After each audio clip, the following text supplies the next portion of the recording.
now. Welcome.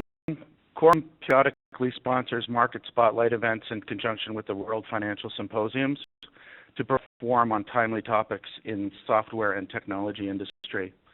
The WS is an international organization dedicated to educating technology leaders. Quorum, as many of you know, is the leading global mid-market M&A firm focused on software and technology. We're pleased today to have a diverse and distinguished panel of industry experts in the casual game space as insights from Quorum's research department. This session will last about 30 to 40 minutes and be followed by a Q&A session. And I encourage all attendees to submit questions to our panelists during the session so that we can address those at the end. I'm Hopkins, Regional Director and Digital Media Specialist at Quorum. Here's our agenda. We'll have a from Quorum research on relevant game deals and valuation trends, followed by Michael Pachter of Wedbush Securities, and then our guest panelists who will be introduced later. So let's get started. Gaming is at the center of the gaming universe these days. The acquisition binge continues as the major players in Asia and North America pick up content, platforms, and gaming technology to compete. What are buyers looking for? Who's getting bought and why? Winning in online casino games, and who will win that battle? All this and more as we hear from Michael and our panelists. But first, an update from Alina Soltis, senior analyst, to give some perspective on recent deal activity in the game space. Alina? Thanks. So covering the gaming M&A sector update, I'm going to go briefly through some history as well as some top acquirers in the space that we've seen this year. Break down the M&A by subsector with the gaming industry, and doing a few predictions and setting the stage for them for 2013. So if we run into the history and the trends, M&A comes in waves. The last wave we saw came in across 2004. And 2011 really had a strong pickup, going up 160% in value. This translates to about a 38% increase in the average deal value, which is now at $30 million. And the biggest sector here that we really see dominating is social games. Social games took 45% of total M&A value spent in 2011, and we see that continuing into 2012. So on into the active acquirers that have been put some of these numbers on the charts.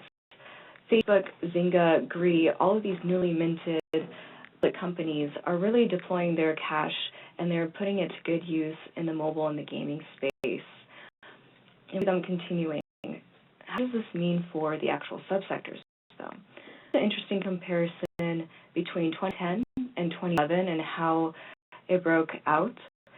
We see how active payments were in 2010, taking 40% of the pie. They really lost their focus in 2011.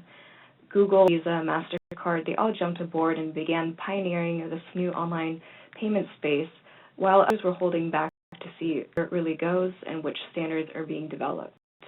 In 2011, we saw a massive shift to online. So we can say 2010 was about payments and monetization. 2011 is about going online. That compared to so far what we see in the first half of 2012. Keyword, it's really growing, and the strong option of smartphones and tablets is really translating that in this space. Zynga, Gree, Rovio, they're all really heavily in the space with acquisitions. Nesco is picking up and doing much of the heavy lifting in the online space. And it's interesting to see that payments really were put on pause for most of this year, with just a few small pickups of virtual currency platforms and such. So to set the stage for our prediction for 2013, let's go look at some general market trends. It's absolutely astonishing to see how quickly mobile is being picked up. According to Nielsen, about 50% of Americans have smartphones today, and they're all very busy using them. iPhones are also part of that mobile designation. Listed in the chart in the upper corner, compares the red bar from May of last year to the blue bar of July of this year. And it's astonishing to see that 1/3 of all iPad owners now have 2 per household. Apparently, it's no longer okay to share. And then the chart shows how much time that we spend on these iPads. almost every free moment that we have. And what does it mean to actual apps that are found on an iPad? About 3% of all iPad owners have 20 or more apps, a third of which have 50 or more apps. This is coming to another level of digital hoarding, and the data usage rates are really pointing to that. Now, with more complicated games that are able to run on improved processors with the next generation of tablets and iPads and third generations, we really see carriers are being forced to provide more bandwidth to their customers. And this is relating directly in usage rates spiking for all the gaming companies that are on mobile. This sets the stage for what we anticipate gaming M&A to look like next year. Mobile, all of its growth today in both of terms of usage and development will translate into next year's innovative acquisitions. Online, of course, will still maintain a large portion of the pie, and it's not going to slow down anytime soon. I also believe that payments are going to increase from this year, doubling roughly to 10% of total transactions next year. There's still a lot of uncertainty with the general direction of the marketplace. Google and a few others are attempting to defend the space, but one company that is clearly missing from here is Apple. And Apple has been very patient to see where the space develops before jumping in, and we anticipate Apple taking a few steps in the coming year to position themselves in this payment space. So to you, Jim, after going through the market trends and a little bit of where we see 2013 shaping up. Thank you. There's a question that M&A continues to dominate in the casual game space, and of particular interest is online casino gaming growth and diversification. A variety of new companies entering this space, as well as traditional casino companies trying to break into online casino gaming. Dominate and why? I'm very happy to have Michael Pachter here to talk about the space and specifically focus on the future of online casino gaming and gambling. Michael is the Managing Director of Equity Research at Wedbush Securities and is one of the most highly regarded experts in gaming space. Michael? I think today I'd like to focus on how online gaming, as in gambling, is going to find its way into the U.S. There's been a lot of interest in casino gambling, and there's been a lot of activity in the M&A space. We've seen Double Down Interactive purchased. We've seen Caesars Palace by a mobile poker developer. There's been a lot of speculation because the Justice Department has apparently backed off of prosecuting state lotteries that want to conduct online, that somehow we're going to see legal poker. I guess as a first order of business, we ought to talk about how the U.S. law works, and then we can talk about international. U.S. law, state gambling isn't allowed. So gambling is legal only if conducted wholly within the borders of a state. That's intrastate gambling, and it's left up each state to decide whether they want to have gambling or not. We know New Jersey and Las Vegas and Nevada have legalized gambling. There's obviously Indian casino gambling and riverboat gambling. Those are all theoretically not within any state or in the federal jurisdiction because they're either on the waterways or they're on a sovereign nation, Indian nation.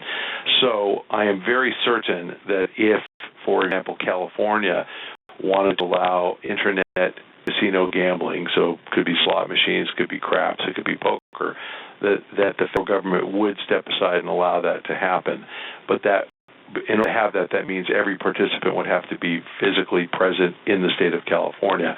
Tough to prove, and it's tough to conduct over the internet. I don't see interstate gambling coming up anytime soon. There's again a lot of speculation. Senator John Kyle of Arizona, who's about 100 years old, but he is the junior senator from Arizona because he's been in office less time than McCain. He has made stamping at internet gambling his passion. He is to internet gambling what Rick Santorum is to gay marriage, and I don't see him rolling over. I've heard from a lot of investors that Senator Kyle's staffers are saying he's seen the light. He recognizes that the states are going to legalize this, and they're going to get the revenue from taxing gambling, and the federal government's going to miss out. I think in the days of the Tea Party where no new taxes are allowed, there's really little incentive to legalize something that Senator Kyle doesn't believe in solely to add a tax because he'd have to cut taxes somewhere else. I don't see it happening at all. But in the event that it happens, I guess the question is, how will it roll out in the U.S.? And I think the answer is the casino guys are going to dominate, which is why you've seen IGT make an acquisition, why you've seen Caesars make an acquisition. Let me talk quickly on international, and I'll come back to where I see the gaming community.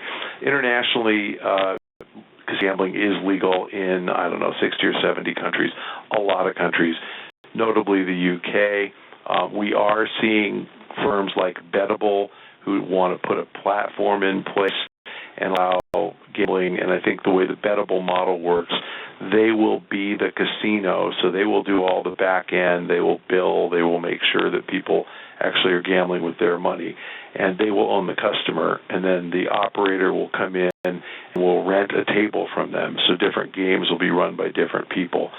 They'd like to be that platform. I think the problem with their model, and again, it's a problem, it's not a problem from their perspective, but I think the problem with their model from a service provider perspective is that Bettable owns the customer, that the customer registers with Bettable, and so if you're Zynga, for example, and you want to conduct legal, casino poker and use your constituents, you've got to let Bettable manage the account, and I don't think very many people in the game business want to give away their customers to Bettable. So I'm not sure that that's going to work. We'll see.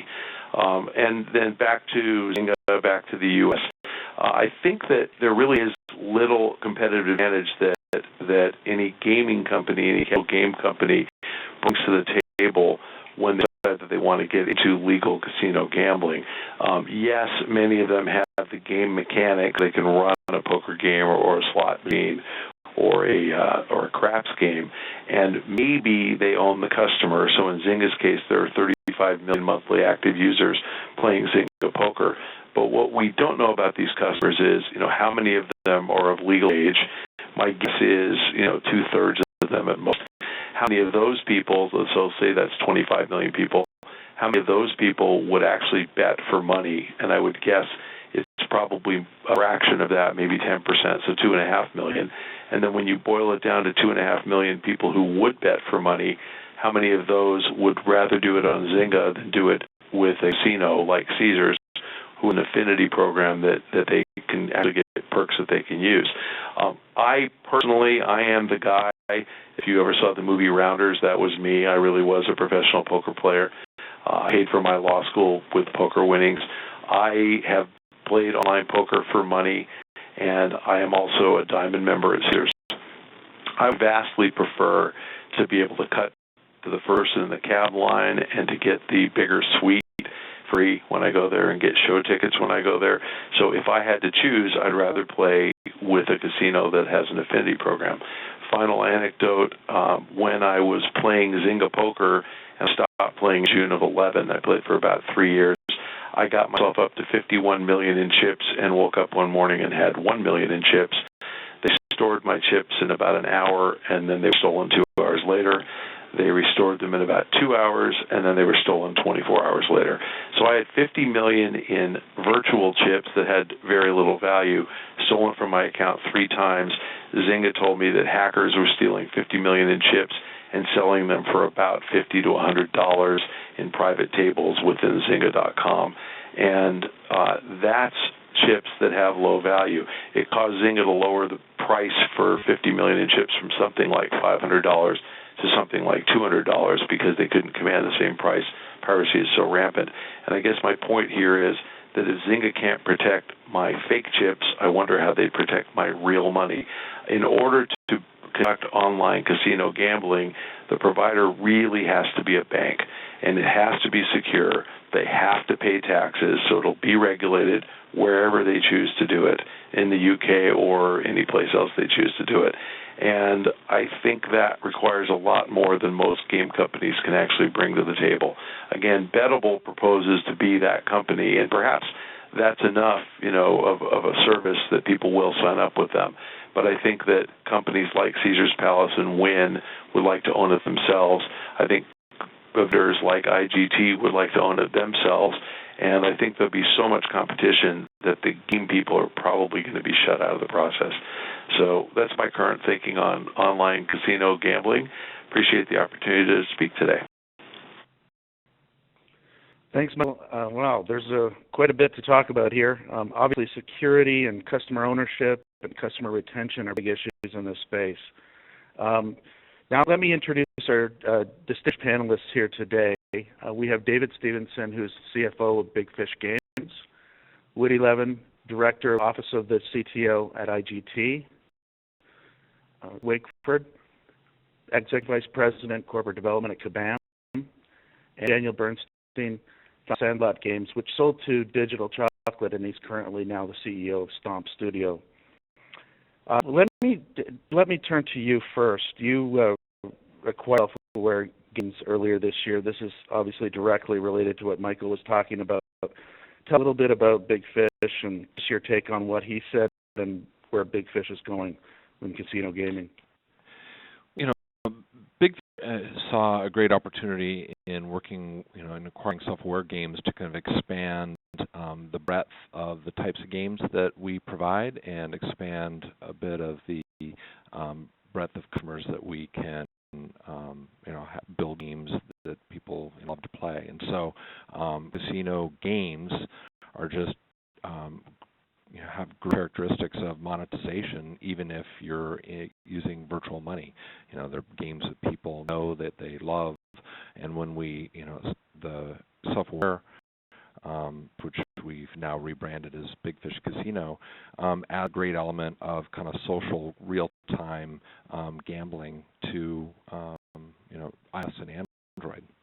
It's been a great fit for us, where as we continue to grow and be a bigger player in mobile, the Big enables us to have a bigger presence there. Excellent. All right. And generally, where do you see the pay side of it, or the pay betting for money side of the business going?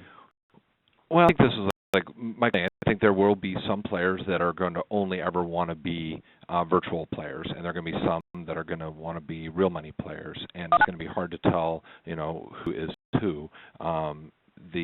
We have, recently announced that we're planning to work with Bettable in the UK to actually provide some real money gambling capabilities for Big Fish Casino in the UK, but not just augment what is already a really nicely monetizing game for virtual money players. And so how that will evolve over time and what the mix of monetization in each of those will be, I don't know, but I do think that it'd be important for us to consider playing in both cases. And so we're dipping our toe in the water by working with Bettable. Excellent. Excellent. Great insight. Thanks, Dave. Company Bring It was acquired by IGT earlier this year. We know IGT for their casino slot machines. Give us a bit of background on your deal or your interview of the space and reactions to Michael's comments. Hey, everybody. So Michael really created a white label virtual currency casino arcade that was embedded inside of social and mobile games. So, we're not that different than, what Bettable is trying to do. So, to speak to one of, Michael's comments where he said that, he's expecting the gaming companies such as Big Fish to hand over their customers. They're really handing them over if you think about it. They're selling them, right? Or they're getting reoccurring revenue off of this additional functionality that Bettable is providing on the back end. It's difficult to get casino gaming licenses. IGT has over 350 gaming licenses, is one of the most regulated, if not the most regulated company in the industry. So to say a company like Zynga or Playdom or one of these other companies can just step into the regulated gaming market, I don't think is accurate. There's a lot of obstacles there. You had Mark Pincus out on stage saying that he stole, deceived, and did everything he could from customers in order to get to profitability. Well, I think the gaming regulators really want somebody like that holding a gaming license. Additionally, especially talking about the M&A aspects right now, I think that there's a lot of companies out there. Big Fish made a nice acquisition. IGT has made a couple. Caesars made some. Everybody's jumping on the social casino gaming bandwagon right now, but I think eventually it's going to run out of companies who want to make these acquisitions. So timing being everything, you want to get out at the peak, And I don't know if we're there yet, but I think we're pretty darn close to it. So if you are in this space, I think you need to look and see who you're going to partner up with, because once everybody's made their bets here, there's not going to be much more money to go around, specifically for those companies. They're really going to have to wait and see where the success is. That's a very interesting approach, and no question, IGT is dominant in the space, at least on the floor. So we'll see how things go. And you've made a number of acquisitions this year. Tell us a bit about Kabam and your acquisition strategy. Hi. So Kabam is slightly different from the traditional casual game company. Kabam is the number one in core gaming. We're differentiated from casual games by the immersive level of play in multiple core game genres such as strategy, role-playing, action-adventure, sports, etc. Kabam is 450 employees, offices around the world, games played in 100 countries, and we have a very strong and established web business generated, if you look at just games, Kingdoms of Camelot, generated over $100 million in just the last 3 years. So very successful business where we are looking as a company, and this is very consistent with the slides you showed earlier, is looking at mobile. Kabam has had a lot of success with the number one top grossing game on iOS. Just 2 days ago, we've launched our second mobile game, which is climbing up the charts as well, called Arcane Empires. We're very excited about that. And we see a lot of growth for us as a company, bringing core game genres to mobile. So we are going to be investing a lot in mobile studios around the world and bringing their games to both smartphones and to tablets. Speaking about the past, you mentioned about recent acquisitions. We've completed 3 acquisitions in the last 9 months. Very excited to bring on board a number of studios who have very rich and immersive traditional console experience and adapting that to mobile and specific tablet. So I think what you'll start seeing from both Kabam and from other companies in the space, high fidelity gameplay, and really bringing immersive free-to-play game experiences in traditional console genres to different mobile devices. So that's our focus, that's our strategy, and I think that you'll see a number of announcements coming from Kabam in the second half of this year. All right, thank you, Kent. That's quite interesting. It's very interesting that you're acquiring those types of studios. They do have a lot of talent, and we're looking forward to see that content on mobile especially. Dan, you have a keen, insightful view of the casual gaming world. Please tell us a bit about what you're doing now and share your thoughts on M&A and gaming and your experiences in the past. Thanks, Jim. My name is Daniel Bernstein. I founded Sandlike Games in 2002. So we're a very long time in the space, being independent. We launched a number of hits. At the time, it was the downloadable games industry that was the real hot industry through 2006 through 2007, 2008. Cake Mania, Westward, Trade Winds were our notable franchises. We had a team in St. Petersburg, and we had a team in Bothell, Washington. And when 2011 came around, we've kind of expanded our experience into other platforms, started working on face titles as well as mobile, have launched a number of iOS titles and iPad titles as well as some Android games. So that it became interesting to folks that were interested in acquiring a very effective, very experienced studio in the casual game space, and that was Digital Chocolate. We're in 2011. Things change very fast in this industry. And within a year, Digital Chocolate restructured, and so we set out on our own again, actually me and the team in St. Petersburg, and founded a company called Stomp Studio, and we are working on free-to-play tablet games on tablets in the casual space. Okay. Thanks. As far as my take on definitely M&A opportunity, there are a lot of M&A opportunities out there. Everything from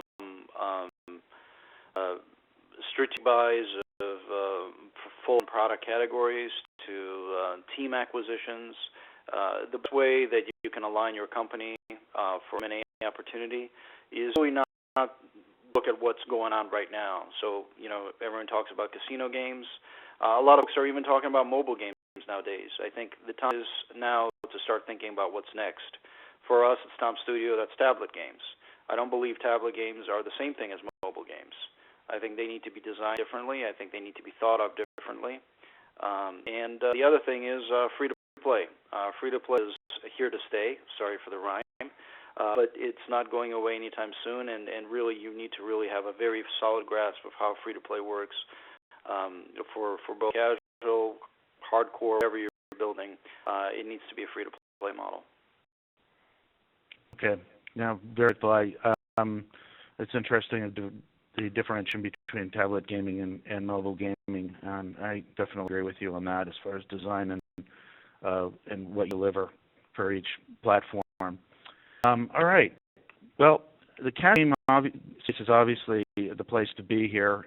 Tremendous opportunities for both traditional and new players exist as buyers seek to buy more content. They're buying technology for what we're seeing, platforms too for interactive entertainment. At Quorum, we do believe the strong opportunities exist for buyers to expand their holdings while still leverage the scale of these active acquirers. I don't see questions on the board here yet. If you have any, you can email me directly at Quorum at jimp@quorumgroup.com, and I can pass them on to the panelists get them. We have a session of interest, and we'll join us in upcoming market spotlights with WFS. I want to thank Michael, Dave, Woody, Daniel, and Kent for generously offering their time and insights today. Thanks, guys. Thanks. Bye, everyone.